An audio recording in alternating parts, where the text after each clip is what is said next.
So it's actually true that if you pick a wild blueberry out in the forest and you take it and you expose it to the ultimate change by putting it in the freezer, it will respond by saying, I am stronger than this, and it will raise its nutrients in the berry itself. And this is the essence of really raising beyond challenges.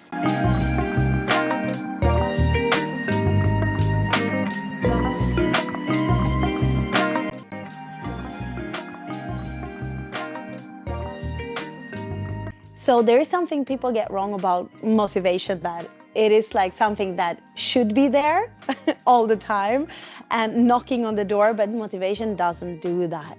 It's something that we have to ignite in order to get on that wave of motivation, because motivation, it comes and it's really strong at the highest peak. And at one point it will settle a little bit. It will drop in its intensity, and to rely on motivation being constant high for performance or for excelling, it is really, really tricky, because we will just sit and wait and wait and wait. So it's really about igniting through our drivers. What motivates me at work? How do I want to have things? What order do I want to do things? Or am I more of an alternative person that can keep 10 balls at the same time and working on this project and then that and then that? How am I working? Because if I tap into how I work, at which times I work, and my focus adding to that in what do I focus on right now to prioritize, then we can really sail into that motivation wave. And the communication, to rely on communication in teams to perform, is also something that is very passive. So I need to go in as a team member, as an individual, and really contribute. And seeing that, okay, I carry that responsibility for us as a team also, because I am a part of a team. I'm a part of this team that is going to succeed together. So if I contribute with my part and other people contribute with their parts, we're gonna create a much better team effort for us all.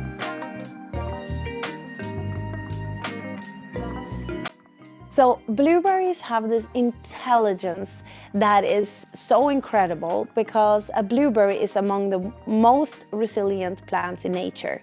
It can actually grow back from a flooding or a wildfire in the forest, and it will be one of the first plants to grow back. And it will not only grow back, it will actually come back stronger than it was before the change took place.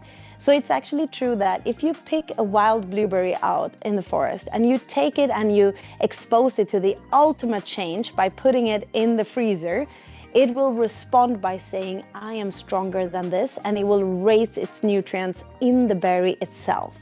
And this is the essence of really raising beyond challenges in a team, as an individual, to see change and challenges as a way to learn, to grow, and to develop.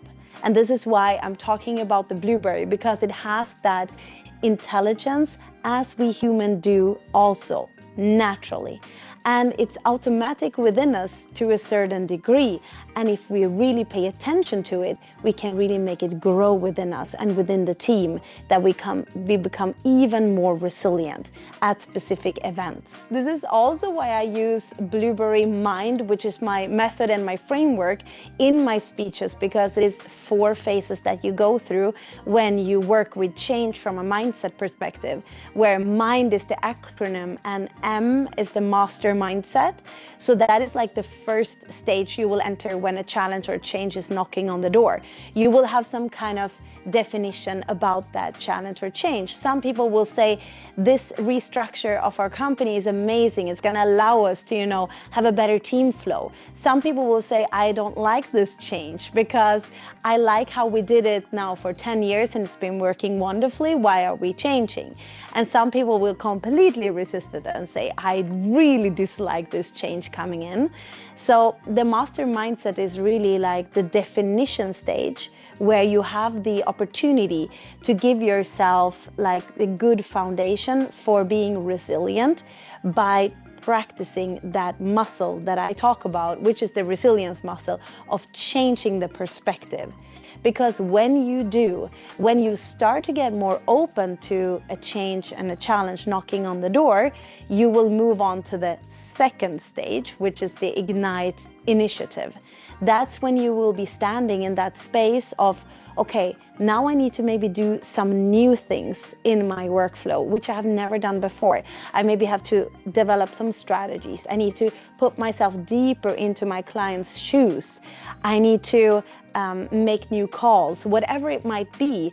And I maybe feel nervous about that. I maybe feel doubtful. I maybe have a little bit of fear doing that. So in that second stage, it's all about knowing what are my drives. And especially for a leader, how do I help somebody outside of their comfort zone to really start to do these things that gets the machinery working for that new change and new development that we want to achieve? And once you've been starting to do that, and you probably know that when you've been doing something that you've never done before, but after a while, you start to get the hang of it. You start to feel like, oh, I am more technical than I thought I would be. Or I can actually be more innovative than I thought I would be. I'm taking like the space, communicative, as I never thought I would be. So you start to realize new things about yourself, and you start to update the view about yourself and your team. And that's the third step in the Blueberry mind, which is the new natural. You have reached a new level and you're on the process and progress towards something. So now it's up to the team to really define, okay, what is really working right now and how can we continue to make sure that we are progressing in this direction? Because the fourth step in that framework, when dealing with change from a mindset perspective, it's all about where are we going, the desired destination. So what's the vision? What is the goal?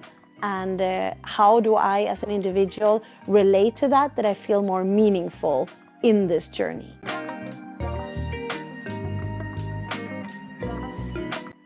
I hope that audiences take away that insight of, wow, I can create a true difference in that area in my life where I maybe felt stuck, or maybe I felt like I wasn't really reaching my highest potential, but now I have so many insights and tools that I can implement for my mindset to really create that change and make it possible.